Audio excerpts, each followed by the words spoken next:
Conselho Nacional de Justiça, ao invés de receber aquilo e mandar digitalizar, me manda eu fazer novamente. Né? Bom, mas foi tudo aceito. A única coisa que não foi aceito, porque dependia de lei, era exatamente que eu já sugeria o prazo, que aumentasse o prazo, pelo menos de 3 meses para 1 ano, para que efetivamente aquele juiz militar ficasse familiarizado com o sistema. Né? Porque 3 meses é muito pouco.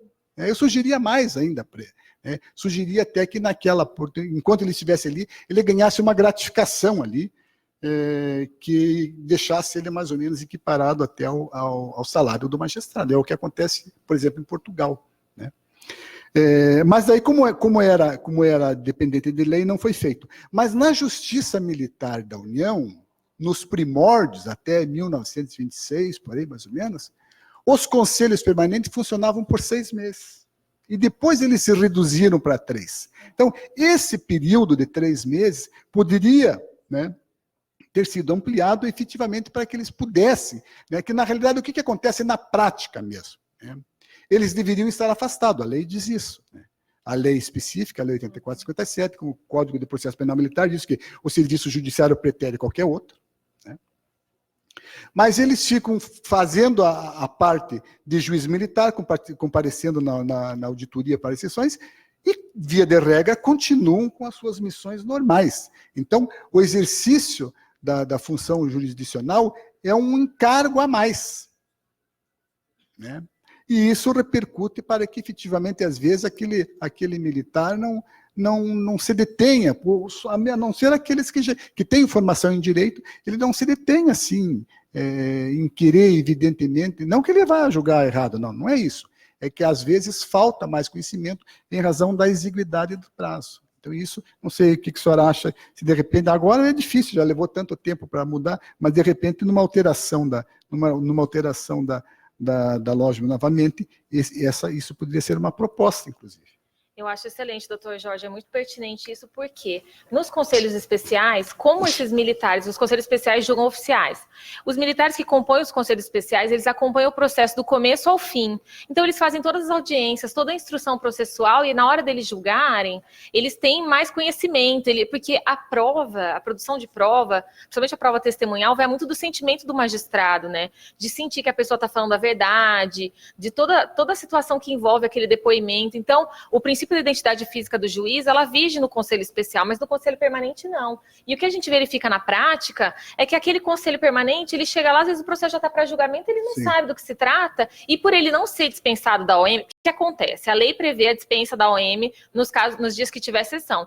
Mas nós sabemos que todo mundo tem que voltar para trabalhar. Então a pessoa está cheia. Teve uma oficial lá que falou: olha, eu estou encarregada de PM, eu estou aqui escalada na auditoria, eu tenho não sei o quê, a comissão não sei o que lá, eu sou professora, e aí é complicado, né? Para a pessoa poder ter tempo para se debruçar sobre o processo, um processo que ela não instruiu, ela vai só julgar, é muito difícil. E aconteceu um caso até que eu tive que conversar com, na época ela era presidente do conselho, porque foi um julgamento de um caso bem específico que demandava muito essa questão de sentir mesmo se a pessoa estava falando ou não a verdade.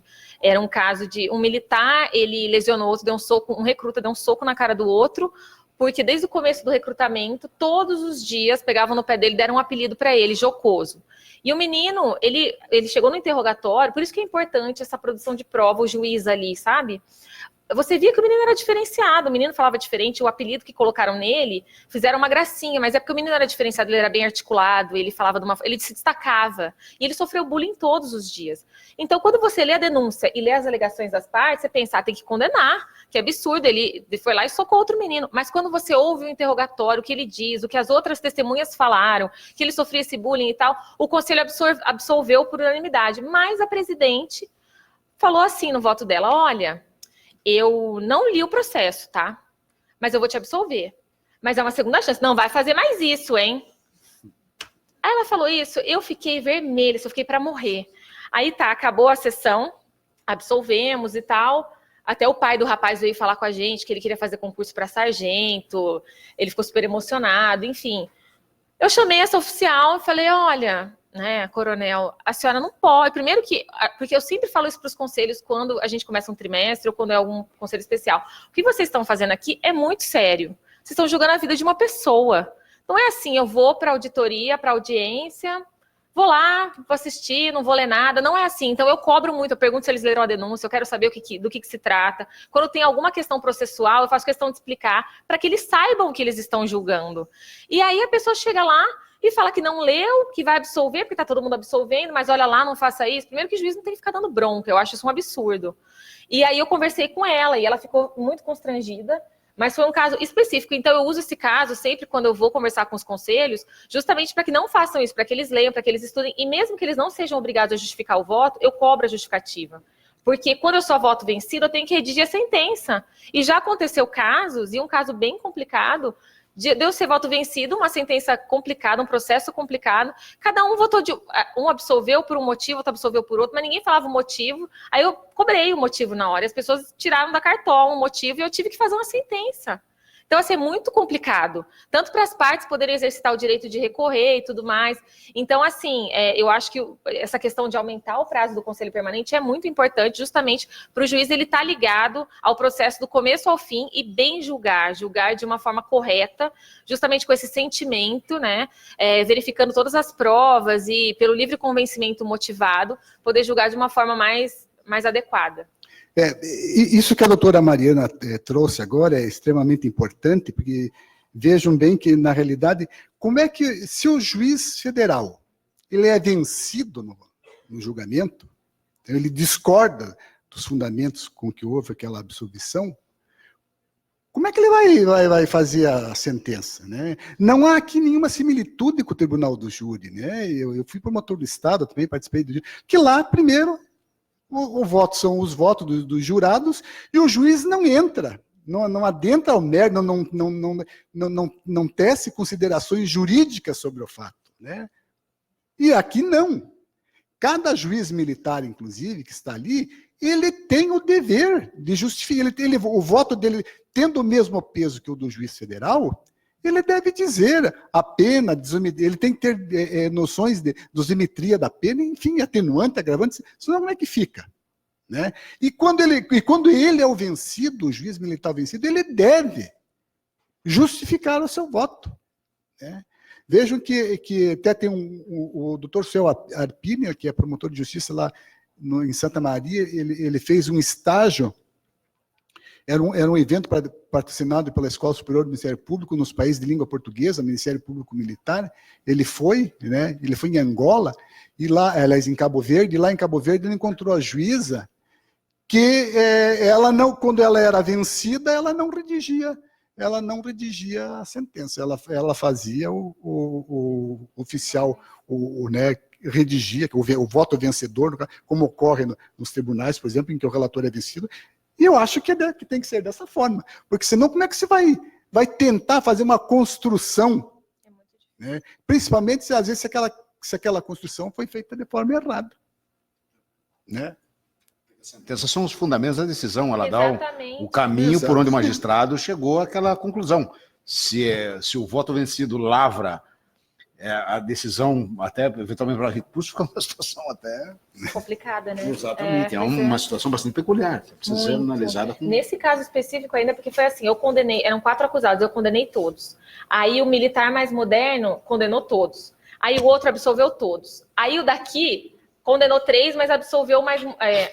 absolveu 3, mas condenou o mais moderno. Então acabou que foram absolvidos 3 e o mais moderno condenado. E eles usaram umas justificativas que... Não, olha, eu sofri para redigir essa sentença, sofri. Até porque o entendimento é de terceiro, é fundamentar a decisão de outra pessoa. O meu voto vencido ficou ótimo, agora a sentença... recurso. Sim, e a decisão por recurso, cara. Não convence o próprio autor da decisão, exatamente, então... é difícil. É algo inusitado. Já que nessas peculiaridades do escabinato aí, acho que não tem o juiz estadual aqui, os juízes federais acham da circunstância do juiz togado ser o primeiro a votar.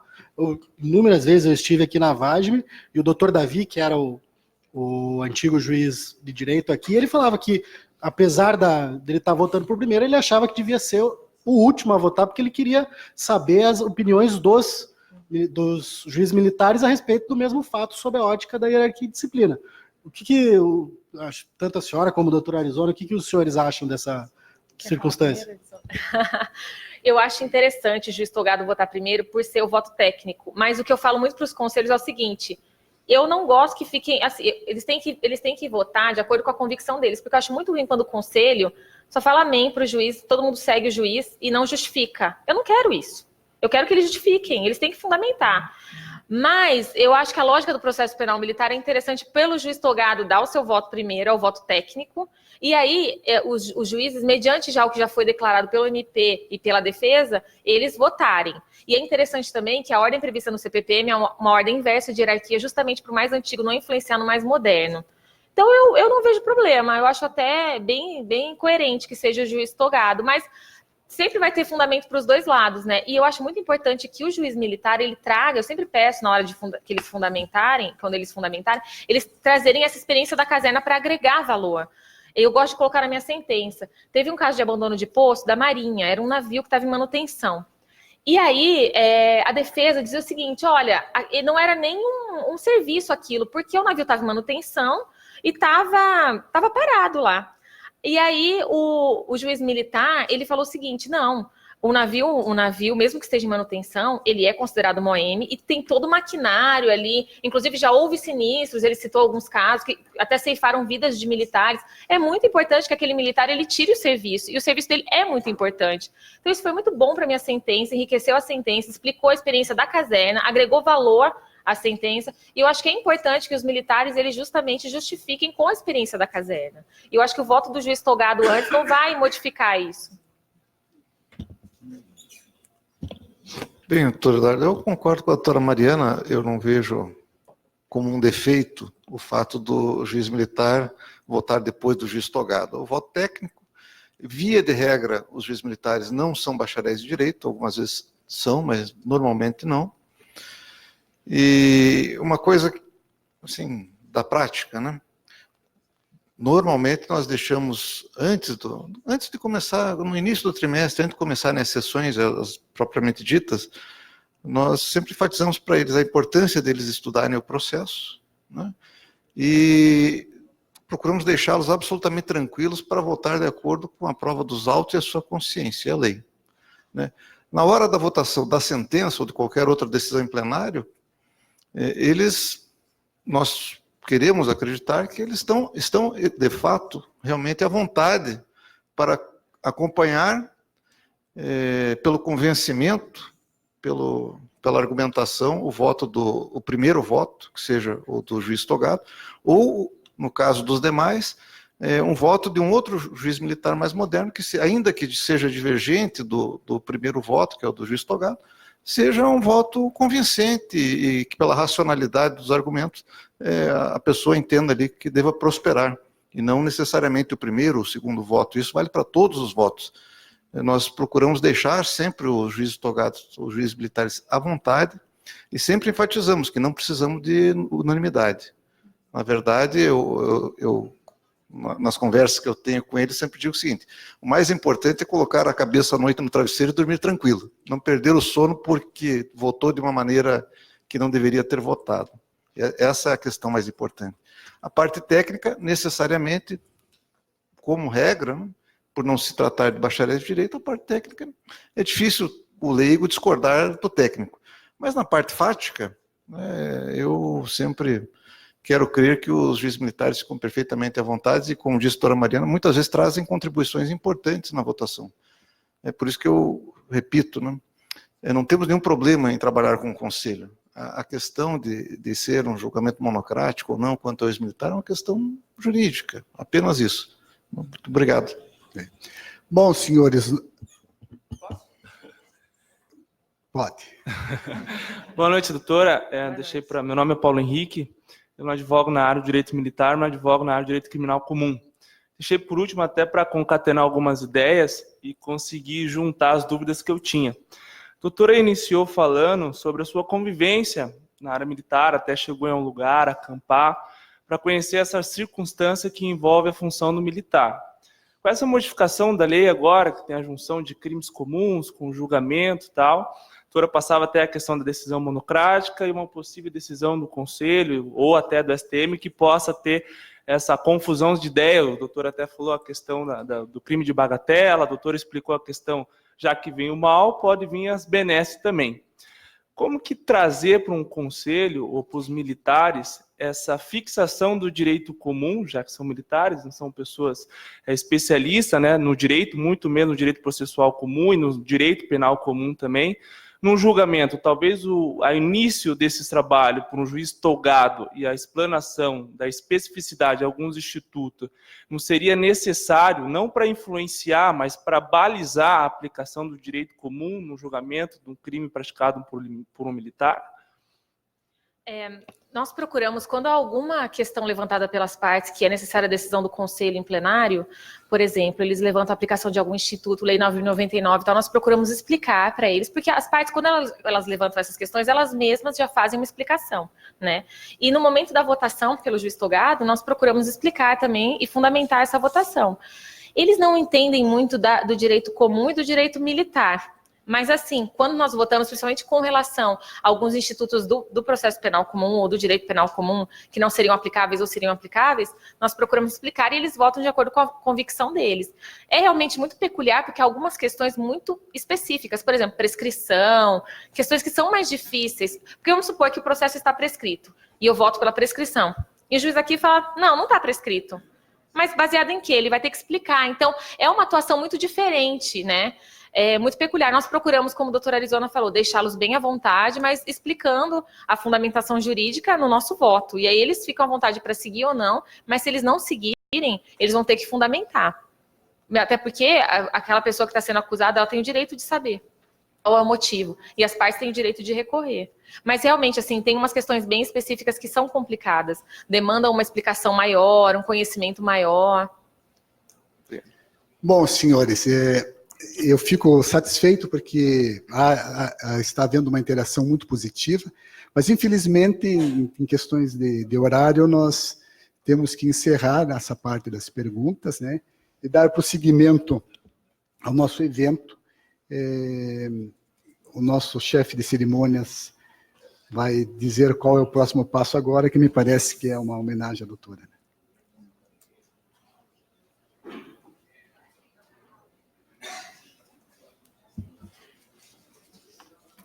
Antes de prosseguirmos, importante ressaltar a ilustre presença do Dr. Misael Duarte Pimenta Neto, promotor de Justiça da primeira promotoria junto à Vara da Justiça Militar Estadual aqui do Paraná. De maneira a representar, demonstrar toda a nossa gratidão e apreço à nossa ilustre palestrante, quero convidar as doutoras Rosane e Rafaela para fazerem uma entrega singela de um reconhecimento da nossa gratidão à doutora pela sua intervenção aqui nessa data de hoje.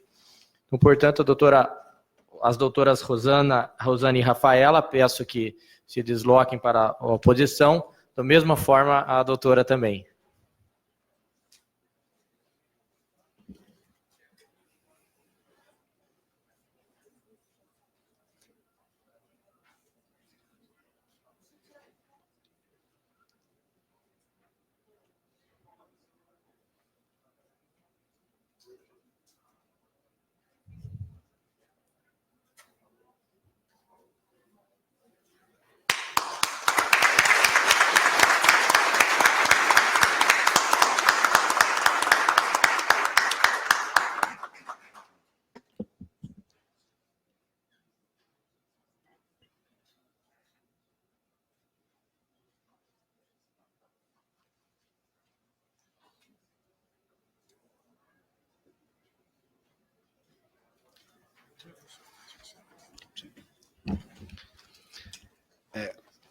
Agradecendo as brilhantes palavras da nossa palestrante e a presença de todos, declaro encerrado o presente evento da Comissão de Direito Militar. Obrigado.